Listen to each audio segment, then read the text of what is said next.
Olá pessoal, sejam muito bem-vindos ao nosso canal Manhwas Brasil 103. Se você é novo por aqui, não se esqueça de se inscrever no canal e ativar o sininho para receber todas as nossas atualizações. Além disso, adoramos ler os comentários de vocês. Deixe sua opinião ou sugira temas para nossos próximos vídeos. Queremos muito saber o que você pensa. Então, não perca tempo. Inscreva-se, ative o sininho e deixe seu comentário para fazermos deste canal um espaço ainda mais incrível para todos os fãs de Manhwas. Obrigado por assistir e por fazer parte da nossa comunidade. Vamos juntos explorar o mundo dos Manhwas. Com aquele elefante enfurecido e prestes a esmagá-los, ela utiliza toda a sua força para se concentrar e por fim acaba conseguindo dissipar aquela mana do elefante. Ele fica aliviado por aquilo ter finalmente acabado e pergunta se ela estava bem. Ela murmura falando o número 175, que não fica muito claro o que significava. Muito impressionada com o que tinha acontecido, a maga dos 5 elementos na hora diz que ela era uma pessoa muito talentosa e que se tornaria uma ótima maga. Ela diz que valia muito a pena ensiná-la sobre o caminho da magia, então pergunta o nome dela novamente, perguntando se ela desejava ser a sua discípula. Mudando de cena, o pai do Prota lhe pergunta como é que foi o teste de magia da Haneu. Era mesmo verdade que ela teria conseguido invocar um elefante gigante? Rapidamente ele confirma dizendo que sim, e além disso ele tinha cor preta. A professora de magia diz que o tamanho da criatura significava o quanto de mana interior uma pessoa possuía, e a cor informava o seu elemento. A cor preta era o elemento da escuridão, e que era muito raro alguém masterizar esse tipo de elemento. Então o pai dele completa dizendo que até mesmo a mestra dos 5 elementos gostaria de ter uma pessoa tão notável como discípula. Kyun pergunta se graças àquilo o destino dela seria promissor, e o pai dele diz que sim. Então Kyun perguntou se era possível que o mestre das lâminas apoiasse a Haneu. O pai dele debocha, dizendo que finalmente entendeu qual era o real objetivo de seu filho, apoiar a sua amiga. Então ele concorda, e completa dizendo que caso a maga dos 5 elementos e ele a ajudasse, seria possível que ela obtivesse a ajuda da sua fundação familiar, mas que precisaria perguntar à maga o quanto que ela apoiaria sua discípula, enfatizando que quando um caçador aceita um discípulo, ele estaria disposto a prestar todo tipo de suporte por ele. Se a maga decidir apoiá-la completamente, então só restaria a sua família dar todo o suporte restante que ela precisasse. Então ele ainda o tranquiliza, dizendo que mesmo que ele não conseguisse a apoiação da bruxa, eles também poderiam apoiá-la da maneira deles. Ainda assim, ele pensa na possibilidade daquilo não dar certo, mas fica aliviado mesmo assim. Aquilo lhe daria recursos e oportunidades para que ela não viesse a se tornar um boss de nível médio. Agora eles seriam magos com suporte perfeito, mas que ele ainda terá que trabalhar duro para fazer com que aquilo fosse possível. Mudando de assunto, o pai dele agora comenta que ouvi dizer que ele também tinha feito aquele teste de aptidão mágica. Kyun diz que sim, que aquilo era para poder ajudar com sua aula de esgrima. A mãe dele fica animada com aquela notícia e pergunta para ele qual teria sido o animal que ele manifestou, se ele era grande e qual era a sua cor. Voltamos para a cena da maga dos 5 elementos. Ela agora está perguntando qual seria o elemento e o animal que a criança do espadachim divino seria capaz de produzir com sua magia. Ele consegue invocar uma pequena bola de luz e com o tempo se manifesta em um animal pequeno e brilhante. Era um leão de cor branca.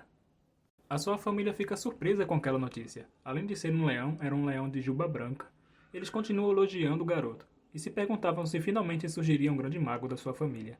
A mãe dele diz que sabia que o filho dele era talentoso, mas que não daquele jeito, e pede para ficar sabendo quando ele for aprender magia novamente.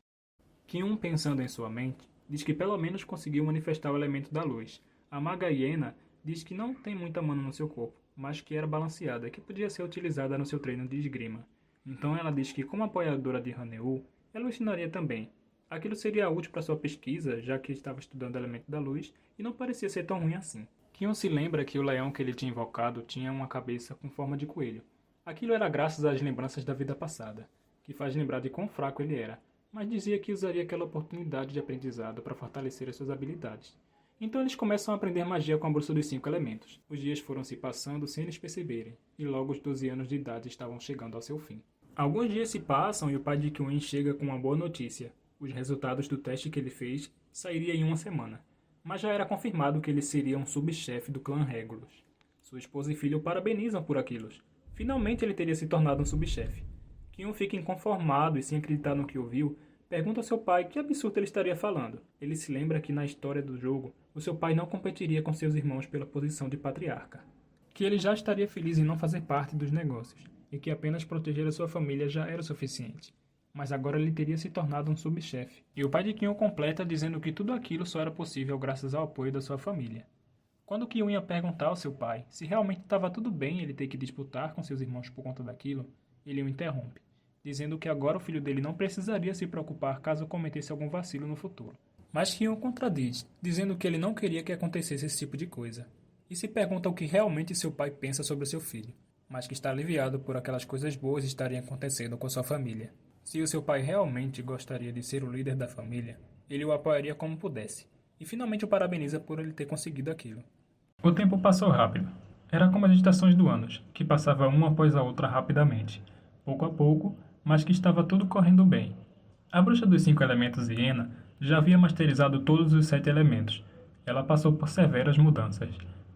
Na próxima cena, quando Kion treinava com sua esgrima e a sua espada de madeira, Hanneon pergunta por que ele está se esforçando tanto para treinar. E ele responde que era tudo porque queria se tornar o mais forte. Ela diz que ele já era muito forte e perguntou se aquilo já não bastava. Ele também comenta que desde que entraram naquela academia, ele já era considerado o mais forte entre todos da mesma idade. Kion diz que mesmo assim, ele precisaria continuar se tornando cada vez mais forte. Já fazia 4 anos que ele tinha recuperado as memórias da vida passada, e nesse período, ele se dedicou muito ao seu treinamento. Faltava apenas 1 ano para a história do jogo finalmente começar a progredir. Com suas habilidades atuais, ele seria capaz de prevenir alguns incidentes que viriam a acontecer futuramente na cidade. Porém, a sua vida era única, que não teria um ponto para voltar ou reiniciar caso ele a perdesse. Não era como no jogo. Aquilo era sua vida real e se ele morresse, tudo estaria acabado. Então ele não poderia se dar por satisfeito no seu estado atual. Hanneon pergunta o quão forte ele pretendia se tornar, e logo ele responde que queria se tornar forte o suficiente para evitar o fim do mundo se fosse possível. Ela diz que não está brincando, que era para ele levar a sério aquela conversa. Kion diz que ele fala super sério, e procura um exemplo de pessoa super forte, da qual ele planejava alcançar. Ele logo se lembra do seu avô, o mestre espadachim divino, e diz que planeja superá-lo. Hanneon fica surpresa com aquilo.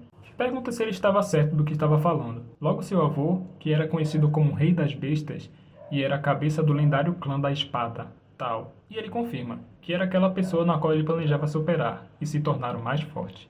Hanneon completa dizendo que ele queria se tornar mais forte do que pessoas de outro mundo, e que aquele objetivo era bastante notável. Kion diz que os objetivos das pessoas deveriam ser grandes, já que não havia nenhuma regra dizendo que era impossível de realizá-los. Hanneon concorda e diz que faria o possível para torcer e ficar do lado dele. Só assim então ele poderia se tornar o mais forte. Kion diz que era melhor ela cumprir aquela promessa, que ficasse do seu lado não importasse o que acontecesse. Ele não iria conseguir defender aquele mundo sozinho. Ele precisaria da ajuda de várias pessoas que viriam lhe dar suporte no futuro. Hanneon, que viria a ser o boss que destruía aquele mundo, agora é sua aliada mais confiável. E finalmente eles chegam a uma cidade acadêmica. Uma ilha artificial, criada para treinar os caçadores e torná-los mais fortes. Eles ficam admirados, pois era a primeira vez que eles viam aquela ilha. Kion diz que se preparou por 5 anos. Todos os seus atributos básicos tinham aumentado significativamente, e a sua mana interior teve a sua eficiência melhorada. Seus status tinham estacionado um pouco, mas depois que começasse a treinar naquela ilha, eles poderiam voltar a subir novamente. Aquele era um lugar no qual ele gostaria de ver. Nas cenas do prólogo, um personagem chamado Han Bieo era um estudante da admissão especial. Era mostrado a caminho da cidade acadêmica. Ele ficava impressionado com tudo que via e queria poder ver tudo aquilo pessoalmente. Ele era como um grande fã, tendo seu sonho realizado. Mas ele sabia que não poderia o ver durante os testes, e que teria que esperar mais um pouco, até encontrá-lo pessoalmente. Muito feliz com tudo aquilo, ele se lembra de uma cena, onde a Hanneon sempre quis ver o oceano, pois só tinha visto em fotos ou em vídeos, e diz que gostaria muito de vê-lo pessoalmente. Então ele se vira para ela e pergunta se aquele sonho finalmente teria se tornado realidade. Surpresa com o que ele acabou de dizer, ela pergunta como ele poderia se lembrar daquele sonho ainda. Já fazia muito tempo que ela tinha dito aquilo, e diz sorridente que aquele era um dos sonhos da amiga dela, que com certeza iria se lembrar. Como resposta disso, ela cora um pouco. E de repente, só para cortar aquele clima, eles escutam um som de pessoas enjoadas. Eram aqueles 3 irmãos gêmeos, que faziam parte da sua classe. Eles perguntam por que tiveram que pegar aquele navio, e não um simples portal. O sistema de portal não estava com defeito nem nada do tipo. Eles ainda chegariam na ilha instantaneamente. Ou que eles poderiam pelo menos ter pego o avião para chegar lá. Mas Kion não sabia que eles ficariam enjoados com o mar daquele jeito. Eles ouvem uma mensagem da cabine de comando, dizendo que eles chegariam na cidade acadêmica em breve, para se preparar para desembarcar, e deseja boa sorte a todos os estudantes. Os dois ficam muito surpresos por finalmente estarem podendo ver a cidade. Os 3 irmãos gêmeos ali agradecem por finalmente terem desembarcado. Então Hanneon pergunta para eles se eles gostariam que usassem uma habilidade para acabar com aquele enjoo todo. E eles com raiva dizem o porquê que ela não tinha mencionado aquilo antes. Kyun diz que se eles quisessem se tornar verdadeiros caçadores, o enjoo do navio teria que ser superado, mas eles não gostam muito disso. Mudando de assunto, ele pergunta aos irmãos onde estaria o mapa que eles tinham. Agora eles iriam procurar pela Academia do Rio Dourado, mas não sabia por onde começar a procurar. De repente, eles escutam uma voz feminina vindo de suas costas, indicando onde era o local que eles procuravam, e pergunta a ele se também iria fazer o exame de admissão. Kyun responde que sim, era exatamente o que eles estavam fazendo ali, e pergunta se ela também iria se aplicar no exame. Em sua mente, ele se diz aliviado por tê-la encontrado ali.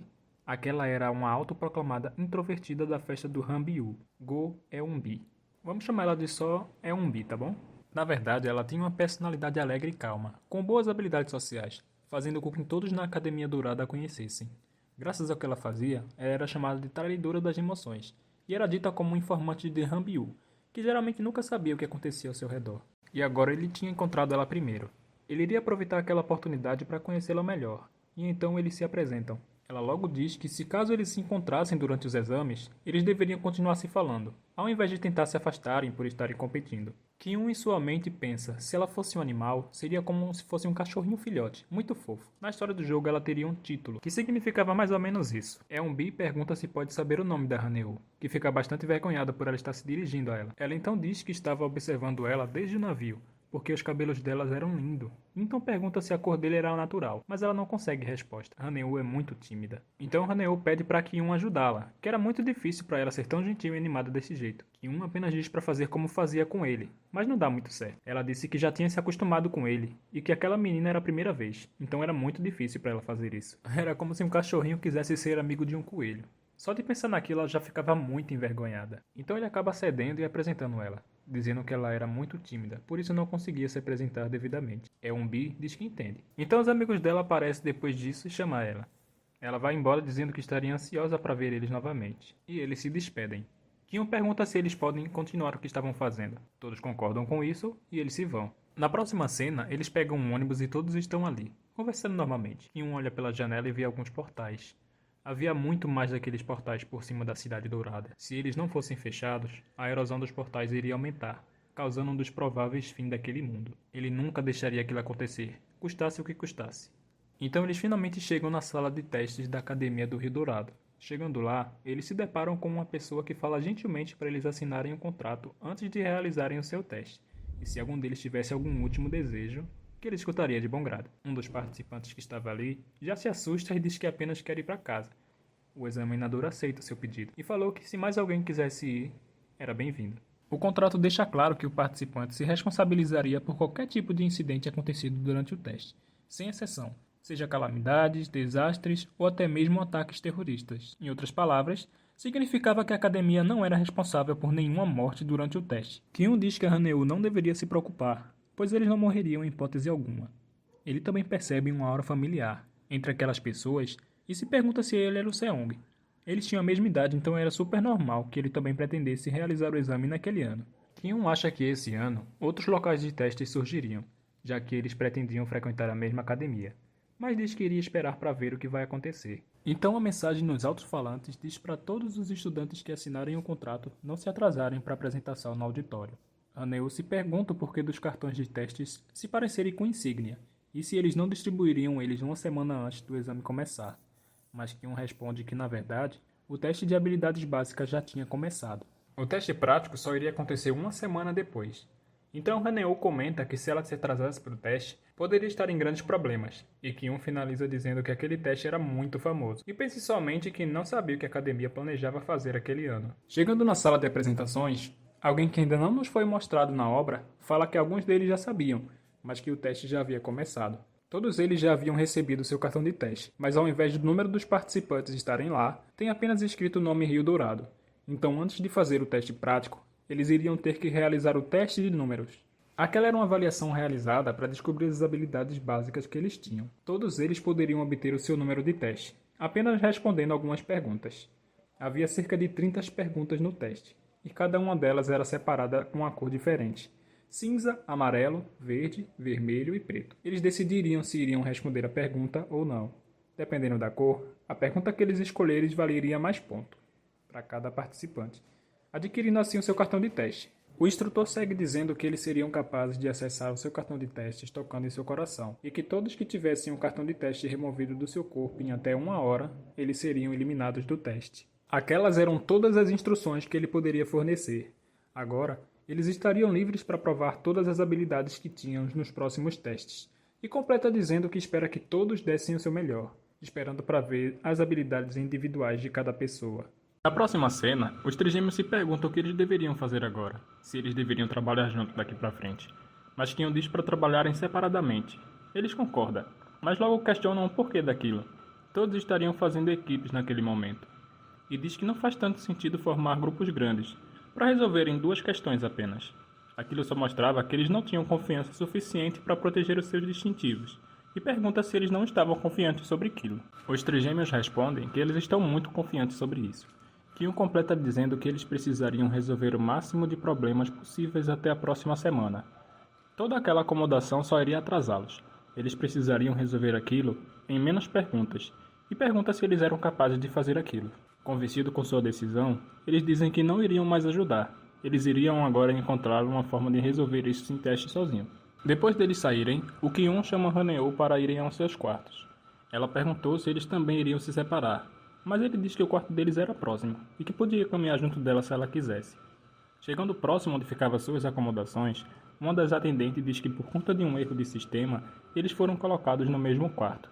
Então ela pede sinceras desculpas pelo erro, dizendo que foi tudo culpa da sua equipe. Mas Kion pergunta se ainda tinha quartos disponíveis. Mas a atendente logo diz que por conta do fluxo gigante de participantes, os quartos já teriam sido todos ocupados.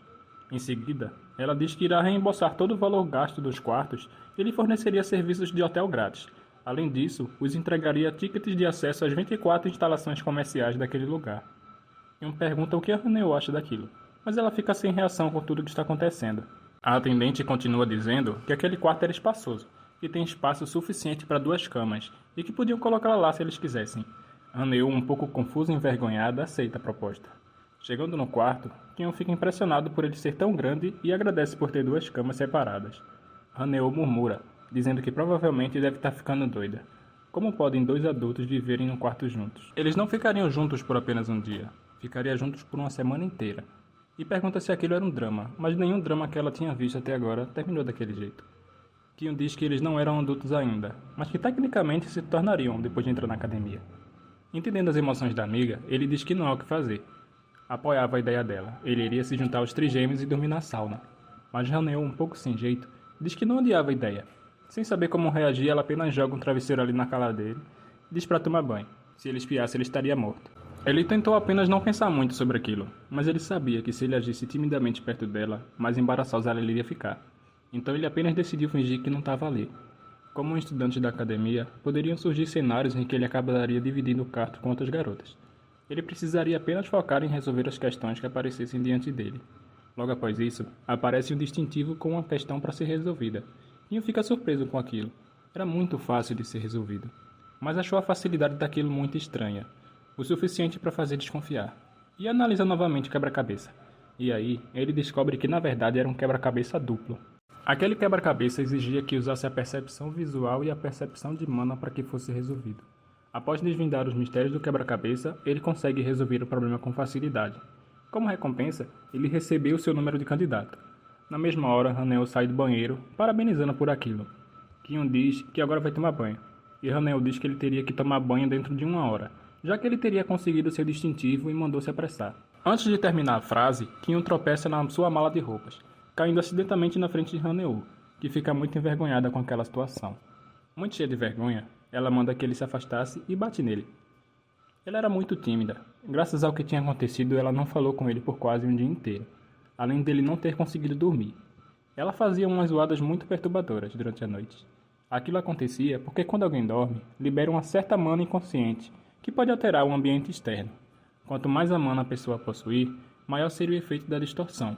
Ele não tinha medo daquilo, mas era um saco ter que ficar escutando barulho de monstros toda hora. Kion então tenta levar Haneo para comer algo delicioso, esperando que sua raiva diminuísse, mas não estava adiantando. Então ele propôs que eles se separassem. Haneo não gosta da ideia e diz que foi ele que tinha proposto anteriormente a eles fazerem aquela dupla. Talvez eles se separassem fosse melhor, mas diz que pelo menos eles terminassem de comer junto. Então depois eles iriam decidir com cautela. Kyun então chama ela para resolver a próxima questão que tinha aparecido. Dessa vez, vários pontinhos juntos apareceram em fileiras, e ele se pergunta o que poderia ser aquilo. Haneo sugere utilizar a percepção de visão de mana dessa vez, e Kyun concorda. Ele lembra que na história do jogo, os quebra-cabeças eram feitos para serem resolvidos por várias pessoas. Aquilo daria uma maior imersão ao jogo e ficaria mais divertido. Depois disso, após ele ter sua caneta emprestada por sua amiga, ele consegue decifrar o código daquela mensagem. E assim finaliza mais um capítulo. Eu espero que vocês tenham gostado do vídeo, tá? Se tiverem alguma sugestão, por favor, deixem aí embaixo. Quando os próximos capítulos forem saindo, ele vai ser atualizado junto com esse vídeo também, tá? Eu agradeço de verdade por vocês terem assistido até aqui, tá? Sendo assim, até o próximo vídeo.